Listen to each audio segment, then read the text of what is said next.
యేసుక్రీస్తు పరిశుద్ధమైన నామానికి స్తుతి స్తోత్రాలు కలుగును గాక. ఈ వాక్యం వింటున్న అందరికీ కూడా ప్రభు పేరిట వందనాలు తెలియజేస్తున్నాను. మరి దినం వాక్య ధ్యానం నిమిత్తం ద్వితీయోపదేశకాండము 9వ అధ్యాయము 9వ వాక్యం నుండి 24వ వాక్యం వరకు మనం చూసినట్లయితే మరి అందులో 18వ వాక్యాన్ని యెహోవా దృష్టికి ఆ చెడు నడత నడిచి చేసిన మీ సమస్త పాపముల వలన ఆయనకు కోపం పుట్టింపగా చూసి మునుపటి వలె అన్నపానములు మాని 40 పగళ్ళు 40 రాత్రులు నేను యెహోవా సన్నిధిని సాగిలపడి తిని. దేవుని యొక్క బిడ్డలారా, దేవుని కృప చేత ఈ లెంట మాసంలో 6వ వారంలోనికి ప్రభు తీసుకొచ్చారు. మరి మన ముందు ఇంకొక వారం మిగిలిపోయింది. చివరిగా వచ్చే వారం ఇంకొక వర్తమానాన్ని ధ్యానం చేస్తూ, అయితే రేపు వచ్చే వారం చివరి వారం కనుక మరి బుధవారం దినాన ప్రభు వాక్యాన్ని ధ్యానం చేసుకొని ప్రార్థన చేసుకుంటాం. దేవుని యొక్క బిడ్డలారా, మరి ప్రతి వారం కూడా పరిశుద్ధ గ్రంథంలో ఆయా భక్తుల జీవితాల్లో దేవుడు ఏర్పాటు చేసిన 40 దినాల యొక్క ప్రాముఖ్యతను, అందులో వారు పొందుకున్న దేవుని ఆశీర్వాదాలు అనే విషయాలను ధ్యానం చేసుకుంటూ వస్తున్నాం. మరి ఈరోజు మనం మోషే గారి జీవితంలో కూడా గమనించినట్లయితే దేవుడు మోషేని ఏర్పాటు చేసుకుని ఇశ్రాయేలు ప్రజల్ని ఐగుప్తు నుండి బయటికి తీసుకురావటం జరిగింది. వాళ్ళందరూ కూడా సీనాయి పర్వతం దగ్గర అనగా హోరేబు కొండ దగ్గరకు వచ్చినప్పుడు దేవుడు మోషేతో మాట్లాడారు. మోషే, నీవు నా సన్నిధికి రమ్మన్నప్పుడు మోషే మరి ఆ సీనాయి పర్వతం ఎక్కి వెళ్ళి 40 దినాల పాటు ఉపవాసం ఉండటం జరిగిందండి. 40 పగళ్ళు 40 రాత్రులు అన్నపానాలు మానేసి దేవుని సన్నిధిలో ప్రార్థన చేశారు. ఆ తర్వాత జరిగిన విషయం ఏంటంటే, దేవుడు మాట్లాడాడు, నువ్వు కొండ దిగి వెళ్ళు, నీ ప్రజలు పాపం చేశారన్నప్పుడు మరి మోషే కొండ దిగి రావడం జరిగింది. అక్కడ ప్రజలందరూ కూడా దేవుణ్ణి వదిలిపెట్టి విగ్రహారాధన చేస్తూ తప్పిపోయారు. మోషే గారు ఏం చేశారంటే, మరి ఆ దూడను నాశనం చేసేసి దాన్ని పొడి చేసేసి నీళ్ళల్లో కలిపేయటం జరిగింది. ఆ ఉగ్రతలో మరి అనేక మంది ప్రజలు కూడా చనిపోవటం జరిగిందండి. అయితే జరిగిన విషయం ఏంటంటే, దేవుడు చాలా కోపావేశంతో ఉన్నప్పుడు అది గమనించినటువంటి మోషే గారు దేవుని సన్నిధిలో ఎంతో పశ్చాత్తాపడి ప్రార్థన చేశారు. అప్పుడు దేవుడు కనికరించి దేవుడు మరలా మాట్లాడారు, ఇదిగో మరలా నువ్వు నా సన్నిధికి రా అన్నప్పుడు మోషే రెండవసారి దేవుని యొక్క సన్నిధికి వెళ్ళి ఆ పర్వతం మీద 40 దినాలు రాత్రింబగళ్ళు కూడా అన్నపానాలు మాని దేవుని సన్నిధిలో కూర్చొని ఉపవసించి ప్రార్థన చేయటం జరిగింది. ప్రియమైన దేవుని బిడ్డలారా, మోషే గారి జీవితంలో దేవుడు 2 మార్లు 40 దినాల చొప్పున ఉపవాస ప్రార్థనలో ఏర్పాటు చేయించి తన సన్నిధిలో కూర్చొని మనం చూస్తూ ఉన్నాం. దేవుని యొక్క ప్రజలారా, మోషే ఎంత గొప్ప నాయకుడు, ప్రవక్త, మరి దేవుని ప్రజలను నడిపించినటువంటి ఒక గొప్ప దైవజనుడై ఉన్నారు. దేవునికి స్తోత్రం, హల్లెలూయా. మరి ఈ దైవజనుడి జీవితంలో దేవుడు ఏం చేశారంటే 2 మార్లు ఆ శ్రేష్టమైనటువంటి దినాలను ఏర్పాటు చేయటం జరిగింది. ఇక్కడ ఒక మాట చెప్తాను, ఏంటంటే ఆ దైవజనుడు దేవుని సన్నిధికి చేరినప్పుడు దేవుని యొక్క సంఘానికి ఎన్నో మేలులు ఉపకారాలు జరిగినట్లు మనం చూస్తూ ఉన్నాం. ఈరోజు ఈ వాక్యాన్ని వింటున్నటువంటి మనందరం కూడా మరి దేవుని సన్నిధిలో ఉపవసించి ప్రార్థన చేస్తూ 40 దినాలు దేవుని సన్నిధిలో కనిపెట్టుకొని ఉంటా ఉన్నాం. అయితే మన ప్రార్థన ద్వారా దేవుని సంఘానికి ఏ మేలు కలుగుతుంది? దైవజనుడైన మోషే చేసిన ప్రార్థన ద్వారా దేవుని ప్రజలకు, దేవుని యొక్క సంఘానికి ఎంతో ఉపకారం జరిగింది. ప్రియులారా, మనం బైబిల్లో గమనించినట్లయితే కొన్ని విషయాలు చెప్తాను, శ్రద్ధగా ఆలకించండి.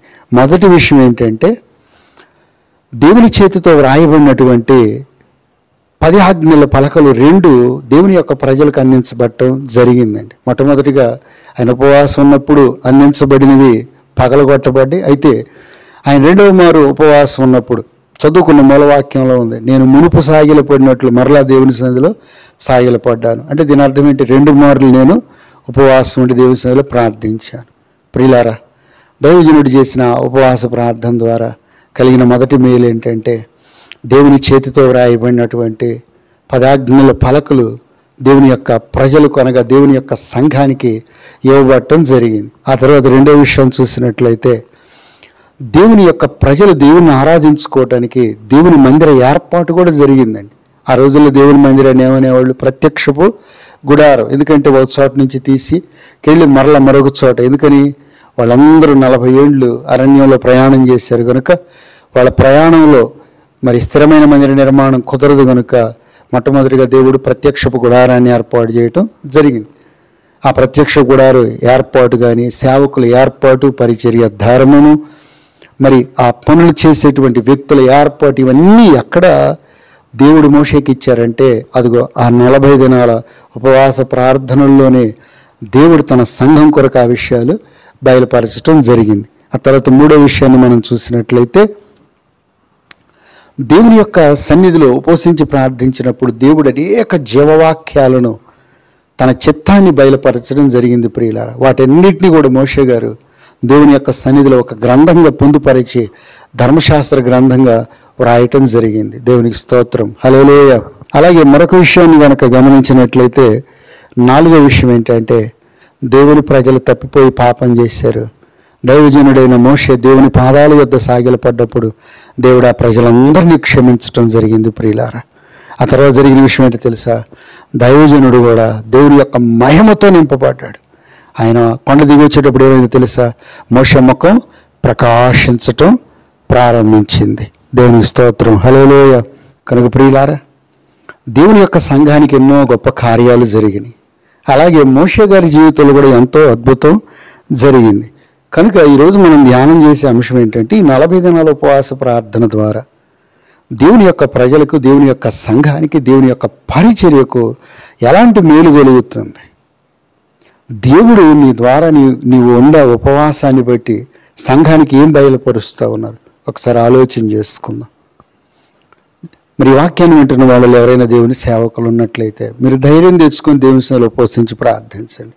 ఎందుకంటే మోషేకు దేవుని ప్రణాళికలు ఇచ్చినటువంటి దేవాతి దేవుడు మరి నీ జీవితంలో నువ్వు పరిచర్య చేస్తున్న నీ సంఘానికి, నీ పరిచర్యకు దేవుడు ఎందుకు గొప్ప ప్రణాళికలు ఇచ్చి నడిపించడమేమో మనందరినీ కూడా ఒక్కసారి ఆలోచన చేసుకుందాం. మనం ధైర్యం కలిగి దేవుని సన్నిధిలో ఈ 40 దినాలు ఉపవసించి ప్రార్థిద్దాం. బైబిల్లో మనం కొంతమంది వ్యక్తుల జీవితాల్లో చూసినట్లయితే, పౌలు గారి జీవితంలో చూసినట్లయితే గలతీయులకు రాసిన పత్రిక 1వ అధ్యాయం 15-17 వాక్యాల్లో ఏముంది? పౌలు గారు అంటారు, నేను రక్షింపబడిన తర్వాత వెంటనే పరిచర్యకి వెళ్ళిపోలేదు, కానీ నేను అరేబియా దేశంలోకి వెళ్ళి ఆ తర్వాత ప్రభువును ప్రకటించానని అక్కడ చెప్తున్నాడు. ఏం జరిగింది అరేబియా దేశంలో? ఆ సినాయి పర్వతం దగ్గరికి వెళ్ళి ఉపవాసం ప్రార్థన చేసినప్పుడు నేను పౌలు గారికి దేవుడు ఏం చేశారో తెలుసా? కొత్త నిబంధన సంఘానికి అవసరమైనటువంటి అనేక విషయాలను బయలుపరచటం జరిగిందండి. అందుకే క్రొత్త నిబంధన సంఘంలో మరి ఎన్నో విషయాలు పత్రికల్లో వ్రాయటం జరిగింది. చూడండి, దైవజనుడైన పౌలు ద్వారా సంఘానికి ఎంత మేలు కలిగిందో, దేవుని ప్రజలకు ఎంత గొప్ప కార్యం జరిగిందో. తర్వాత లూకాసు సువార్త 1వ అధ్యాయం 80వ వచనం, తర్వాత 3వ అధ్యాయం 1-2 వచనాలు చూస్తే బాప్తిస్మం ఇచ్చి యోహాను కనపడుతున్నారు. ఇతడు ఇశ్రాయేలుడికి బయలుపరచబడటానికి ముందుగా అరణ్యంలో ఉన్నాడండి. దేవుని సన్నిధిలో ప్రార్థనలో ఉన్నాడు, మొరపెట్టాడు, ఉపవసించాడు. దేవుడు ఏం చేశాడు తెలుసా? ప్రజల యొక్క మారు మనసు విషయమై పాప క్షమాపణ నిమిత్తమైన బాప్తిసాన్ని బయలుపరిచాడండి. ఆ తర్వాత యేసుక్రీస్తు ప్రభువుకి ఆయన పరిచర్య కొరకు మార్గం సరళం చేసినట్లు చూస్తా ఉన్నాం. చూడండి, ఆనాడు దైవజనుడు చేసిన ప్రార్థనను బట్టి ప్రజలకు దేవుడు బాప్తిస్మం అనేటువంటి ఒక నూతన జన్మ అనుభవాన్ని దయచేయటం జరిగింది ప్రియులారా. ఆ తర్వాత బైబిల్లో ఇంకెందరో దైవజనులు ఉన్నారండి. పేతురు గారు యొప్పేలో చర్మకారుడైన సీమోను ఇంట్లో మధ్యాహ్నం ప్రార్థన చేసేటప్పుడు దేవుడు ఏం చేశాడు తెలుసా? అన్యజనుల మధ్య పరిచర్యకు ద్వారం తెరవటం జరిగింది ప్రియులారా. తర్వాత భక్త యోహాను పద్మాస దీపంలో దేవుని సన్నిధిలో ప్రార్థించేటప్పుడు ఏం జరిగిందో తెలుసా? అంత్యకాలంలో దేవుని రాకడ విషయాలన్నీ కూడా ప్రకటన గ్రంథాన్ని బయలుపరచటం జరిగింది. కనుక ఈరోజు ఈ వాక్యాన్ని వింటున్న నీవు దేవుని సన్నిధిలో 40 దినాలు ఉపవసించి ప్రార్థిస్తూ ఉండగా నీ ప్రార్థన ద్వారా దేవుడు సంఘానికి అనేకమైన విషయాలు బయలుపరచాలి, ఆయన చిత్తం తెలియజేయాలి. కనుక దేవుడు అలాగే బయలుపరచగలవాడు. మనం ఉపవసిద్దాం, ప్రార్థిద్దాం. సంఘానికి ప్రయోజనకరంగా మన ప్రార్థనా జీవితాలు మార్చబడాలండి. పోతే కొంతమంది జీవితాలు ఉంటాయండి, దేవుని నమ్ముకున్నప్పుడు కూడా వాళ్ళ జీవితాలను బట్టి సంఘానికి ఎంత చెడ్డ పేరు వస్తుందో, సంఘం ఎంత దెబ్బతినిపోయిద్దో, సంఘం ఎంత నష్టపోద్దో, సేవకులు ఎంత కన్నీళ్లు గారుస్తారో. ఈరోజు ఒకసారి ఆలోచన చేయి, నీ జీవితం సంఘానికి ప్రయోజనకరంగా ఉందా, లేదా సంఘానికి నష్టం, దేవుని పరిచర్యకు నష్టం తీసుకొచ్చేదిగా, దైవజనులకు కన్నీళ్లు గారిపించేదిగా ఉందా? మనమైతే ఈ వాక్యాన్ని వింటున్న మనందరం కూడా మన జీవితాలు దేవుని యొక్క సంఘానికి ప్రయోజనకరంగా ఉండేటట్లు ప్రార్థిద్దాం. దేవుడి మాటల మనలో ఫలింపజేయునుగాక. ఆమేన్. ప్రార్థన చేసుకుందాం. అందరు కళ్ళు మూసుకొని ప్రార్థనలో ఏకీభవిద్దాం. కృపగలిగిన మా దేవుడే యేసయ్య వందనాలు. ఈ వాక్యం వినుచున్న ప్రతి బిడ్డకు మేలు కలుగు చేయండి అయ్యా. ఇదిగో నీ సన్నిధిలో ప్రభువా, ఇలాంటి మాసంలో ప్రభు 40 దినాలు పోషించి ప్రార్థిస్తున్న ప్రతి బిడ్డను దర్శించండి ప్రభువా. నీ సేవకులను దర్శించండి, విశ్వాసులను దర్శించండి. మా అందరి ప్రార్థన జీవితాలను బట్టి ప్రభువా నీ సంఘములకు మేలు కలిగేటట్లు చేయండి ప్రభువా. మా జీవితాలు ప్రభు మీకు మహిమకరంగా, సంఘాలకు సేవకులకు ప్రయోజనకరంగా ఉండేటట్లు సహాయం చేయండి. మా జీవితాలు ప్రభు నీ పరిచర్యకు, సంఘానికి ఎక్కడ నష్టం ఆయా ఆటంకకరంగా ఉండకుండా సహాయం చేయండి. ఈ వాక్యం ఉన్న ప్రతి ఒక్కరికి మేలు కలుగు చేయండి. ఓ గొప్పనైనా వారిలో ఉద్యమాన్ని పుట్టించండి. యేసయ్య పేరట వేడుకొని ప్రార్థించుచున్నాము తండ్రి. ఆమేన్. మన తండ్రి అయిన దేవుని దీవెనయు, మన ప్రభువుని రక్షకుడైన యేసయ్య కృపయు, పరిశుద్ధాత్మ దేవుని సహవాసం, సమాధానం ఈ వాక్యం ఇచ్చిన ప్రతి ఒక్కరికి సదాకాలం తోడుగుండి నడిపించి ఫలింపజేయునుగాక. ఆమేన్. అందరికీ వందనాలండి.